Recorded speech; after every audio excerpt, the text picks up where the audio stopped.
இன்னைக்கு நம்ம வீட்ல வந்து பார்த்தீங்கன்னா, வான்கோழி குஞ்சுங்க பொரிக்க ஆரம்பிச்சிருச்சு. அதில ஒண்ணு மட்டும் மூக்கு உடைக்காம இருந்துச்சு. அத எடுத்து காதுல வச்சு பார்த்தேன் சத்தம் கேட்குதான்னு. லைட் அடிச்சு பார்த்தேன். உள்ள கோழி குஞ்சு இருக்கிற மாரி இருந்துச்சு. ஆனா உள்ள நம்ம முட்டை ஓட எடுத்து பார்த்ததுல உள்ளேயே செத்து போயிடுச்சு. சரி ஓகே. மீதி வந்து ஒரு 9 இருக்கு. அந்த 9ல பார்த்தீங்கன்னா, ஒரு 8 குஞ்சு மட்டும் எடுத்து நானு உள்ள வந்து வச்சிருக்கேன் இந்த டயருக்குள்ள. இது எதுக்குன்னு பார்த்தீங்கன்னா, ரஃப்பான சர்ஃபேஸ்ல இருந்தா அதுங்களுக்கு கொஞ்சம் கால் வந்து வளையாம இருக்கும் அப்படிங்கிறதுனால வெளிய கொண்டு வந்து வச்சிருக்கேன். இவங்க பாருங்க, இவங்க எப்படியும் இந்த தூக்குறதுக்கு ஏதாவது ஐடியா பண்ணுவாங்களான்னு பார்த்துட்டு இருக்கேன் நானு. சரி தூங்கிட்டு இருக்காங்க. அந்த கேப்ல போயிட்டு உள்ள இருக்க முட்டை ஒண்ணு இருந்துச்சு. அது பொரிஞ்சுச்சா இல்லையான்றத அதையும் போய் செக் பண்ணிட்டு வந்துரலாம். இது இன்னும் பொரிக்கல. உள்ள வந்து மூக்கு மட்டும் தான் உடைச்சிருக்கு. கொஞ்சம் ஆக்டிவா தான் இருக்கு. ஸோ இது எப்போ பொரியுதோ அதையும் வந்து மத்த குஞ்சுகள விட்டுறலாம். நம்மகிட்ட மீதி வச்ச ஒரு 10 முட்டையும், வாத்து முட்டையும் இருக்கு.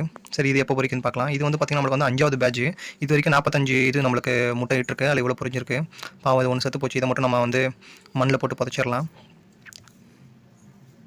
ஸோ இன்னொரு 10 முட்டை வச்சிருக்கேன். அது பொரிச்ச உடனே அதுக்கு என்ன அப்டேட்ன்றத நம்ம நெக்ஸ்ட் வீடியோல பார்க்கலாம். தேங்க்ஸ் ஃபார் வாட்சிங். வான்கோழி சம்பந்தப்பட்ட அப்டேட்ஸ்க்கு நம்ம சேனல்ல இருக்க பிளேலிஸ்ட்ட போய் பாருங்க. நமக்கு நிறைய இனிமேல் அப்கமிங் வீடியோஸ் நிறைய வருது. நம்ம சேனலை சப்ஸ்கிரைப் பண்ணுங்க.